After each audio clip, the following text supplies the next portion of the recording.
Suge a little unhinged? I don't know. He ran someone over like twice. I don't know about that, but one of the funniest stories I heard, Suge had an apartment full of producers. I guess they wasn't coming up with the right songs. And he gathered them all up and said, look, either y'all start producing some hits or I'm gonna start producing some hits. A video obtained by TMZ shows the January 29th incident where Knight's truck apparently runs over the two men. The truck backs up, hits one man. Seconds later, the truck comes back and runs over that man. We've had to, digitize the video because it's very violent. What if I told you the most feared man in hip-hop was checked in front of his own crew and didn't do a damn thing? No retaliation, no comeback, just silence. For years, Suge Knight ran the West Coast like a prison yard. He wasn't just a CEO, he was a shot caller.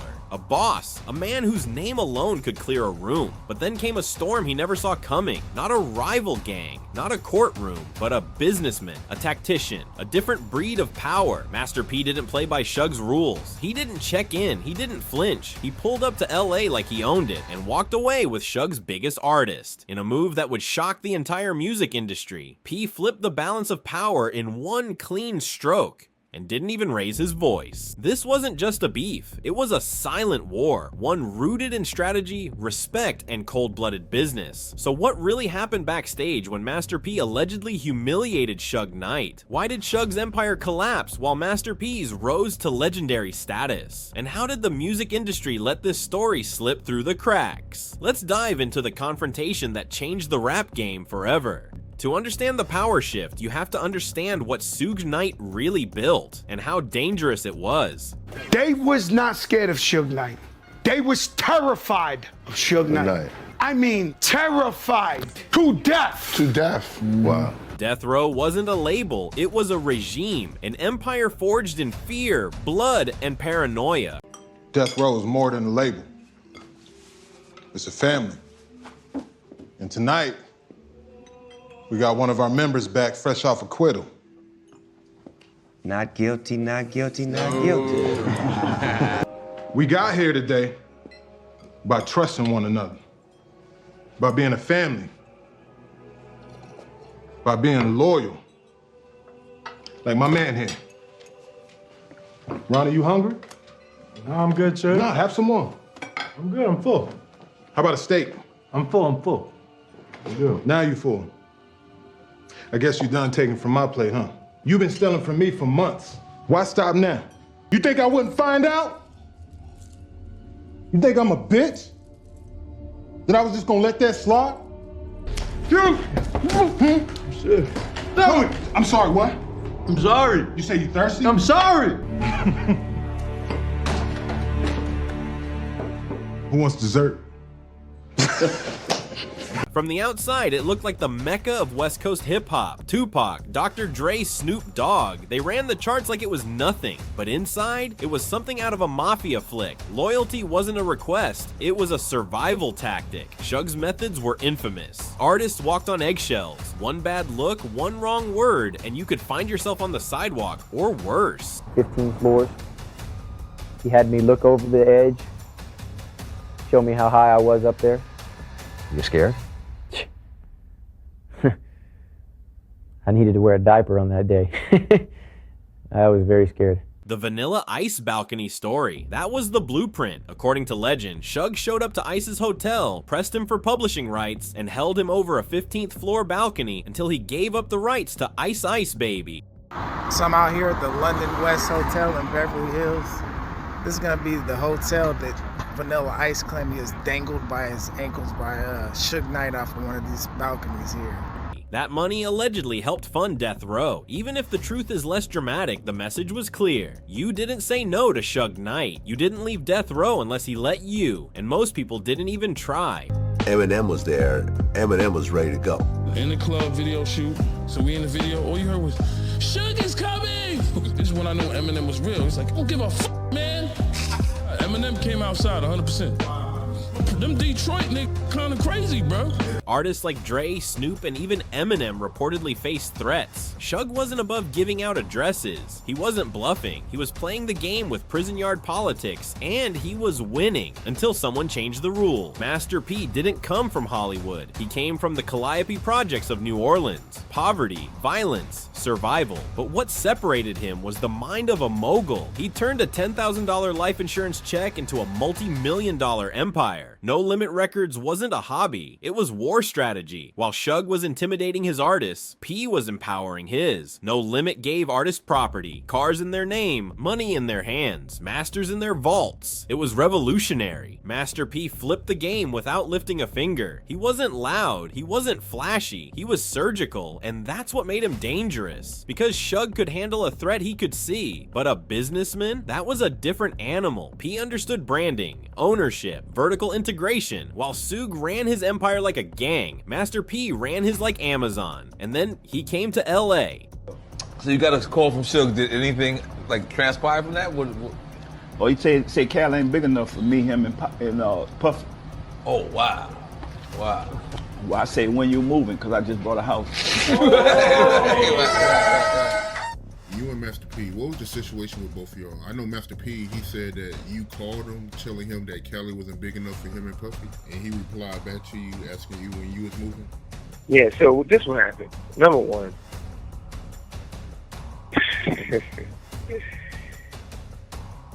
P couldn't tell me that I gotta leave.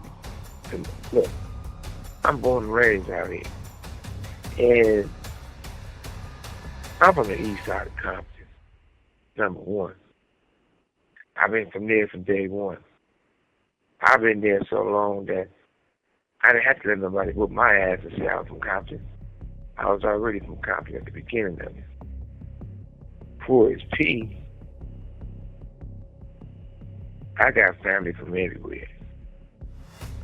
I'm a real West Coast motherfucker. In LA culture, there's an unwritten rule. You check in. It's been rumors that LA is probably one of the most dangerous places for rappers. Do you believe that's true? Yeah. Because, I mean, everybody be checking in. That's your favorite thing to do, check in with somebody that's gonna rob your stupid ass. Right. Especially if you're not from there, especially if Suge Knight is watching. But when Master P landed in LA, he didn't call anybody, didn't pay homage, didn't ask for permission, he just moved. Confident, quiet, calculated, word spread quick. This dude didn't check in. Suge's crew was paying attention. Some say they were ready to press him. Others say they were too stunned by his audacity. But one thing was clear, he wasn't scared. And that alone, that shook the room. Who was this businessman with no gang ties, no cosign, and no fear? How did he move around LA like he was untouchable? The answer came fast and with impact. Snoop was stuck. His contract with Death Row was a chokehold. He was one of the biggest names in rap, but he couldn't leave until Master P pulled up. Word is P went straight to the source, allegedly visiting Suge in prison to talk business. The deal? Buy Snoop's freedom, secure his contract, set him loose. That's how much I believe in this man. I said, Snoop, what you want, bro? What you need? Okay, he told me what he need. I said, don't worry about that. That's done. Yeah, then I had to go to the jailhouse to negotiate, not negotiate, but negotiate with Mr. Knight. So I sit down and I say, look, man, you know, Snoop trying to do his thing. You know, what you want for this deal? He said, I got a deal on the table already for whoop, whoop, whoop. I said, man, look, I'm gonna give you 300 more than what they're gonna give you. Than what they're gonna give you. You know what I'm saying? And what I thank you for is that you went and got my publishing back. Yeah. When I was on No Limit, I watched you do everything, P. I'm talking about from creating the business to starting the business to showing people how to do it, and you was always one to teach ownership. So on No Limit, everybody loved each other. We picked each other up. We ate together. We went to the Waffle House together. We rapped together. We all complimented each other's it's albums. all the family. On Death Row, it wasn't like that. I'm gonna be honest with you. We was family. There was a lot of tension. On No Limit, we looked after the little man. Whoever the little guy was, we wanted him to get big. Suge denies it, says P never came, claims Priority Records handled it all. The second thing I want to clear up is that he stood up there and said he came to visit me in prison. I just heard this. I met with Suge Knight and said, look, man, what you want for Snoop? He gave me a couple of bucks, $2 million, which I never would have put no like that to Snoop. What was the number? It was a couple mil. I got a whole list of anybody ever visit me. You got to be approved. Nigga's name on it's not on none of it. Neither to give me anything. And the paperwork is what the paperwork says.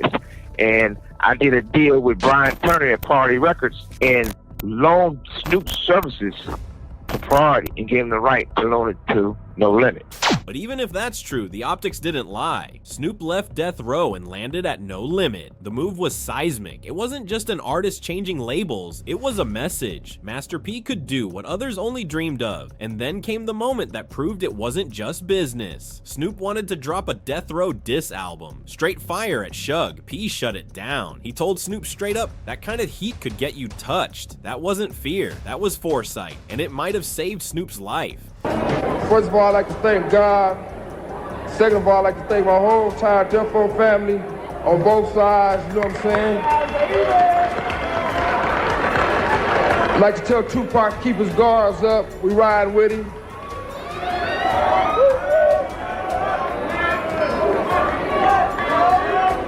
And one other thing I'd like to say, any artists out there want to be an artist and want to stay a star, and don't want to have to worry about the executive producer trying to be all in the videos, all on the record, dancing.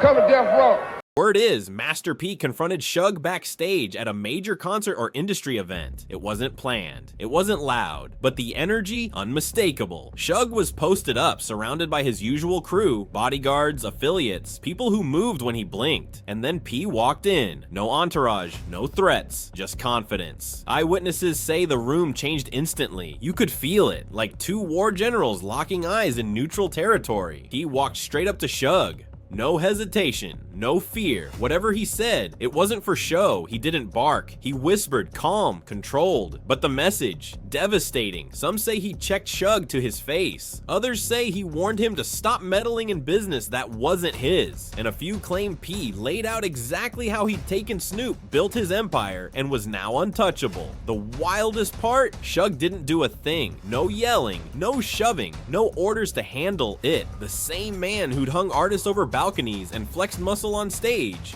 stayed quiet. And for a man like Suge Knight, silence wasn't just strange, it was revealing. It meant the power dynamic had shifted. This wasn't just a flex, it was a transfer of power. One king's reign ending quietly, while another began without lifting a finger. People started asking, had the king finally been dethroned?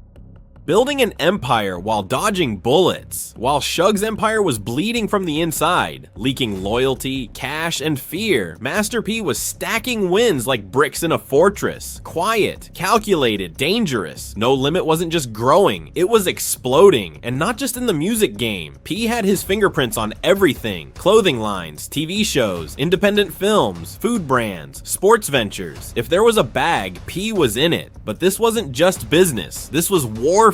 Cold, corporate, and street savvy. He saw the trap most artists fell into, fame without freedom, so P gave his artists the exact opposite. Cars in their names, cribs with no liens, masters they actually owned. While Suge had his artists trapped in debt and paranoia, P was turning rappers into CEOs. He built an army, but not one made of shooters. His soldiers had LLCs, business credit, and stock portfolios. And yet, don't get it twisted, P was still street. He just learned that the real power didn't come from bullets. It came from paper. And that's why Suge's people couldn't touch him. He wasn't just a rapper. He wasn't just a label head. P was a machine, unshakable, unreachable. Industry insiders whispered that P had heavy ties down south. Quiet respect from gang leaders, business execs, and even folks on Capitol Hill. He wasn't flashy with it, but everyone knew if you messed with P, you might not hear about it in the news. You'd just stop hearing about you. While Suge's empire relied on fear, P empire thrived on discipline. No Limit dropped album after album. Some say he saturated the market, but others knew better. He was flooding the block like a kingpin moving product, and every drop had his name on it. The tension was real. Suge had street muscle, but P had something more lethal, strategy. And in the streets, or in the industry, strategy wins wars. Master P didn't just build an empire, he dodged bullets while teaching his crew how to fire legally, through contracts, not pistols, and that's what made him untouchable.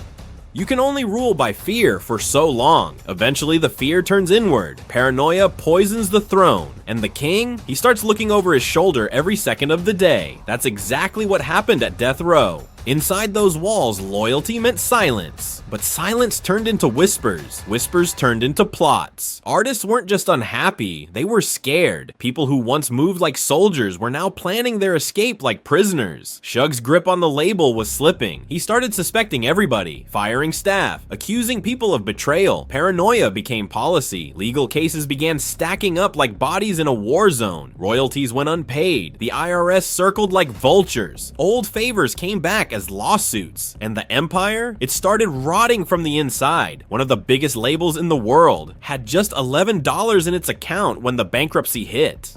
That wasn't just mismanagement, that was implosion, and the streets felt it. Rumors flew that Suge had lost control, that his power wasn't real anymore, that the man who once made the industry tremble now couldn't keep the lights on. Behind the scenes, people who once feared him started laughing, quietly at first, then openly. He was no longer the boogeyman, just another name in court paperwork. The court called it gross mismanagement, but the culture called it karma. The same fear that made Suge a legend also made him a liability.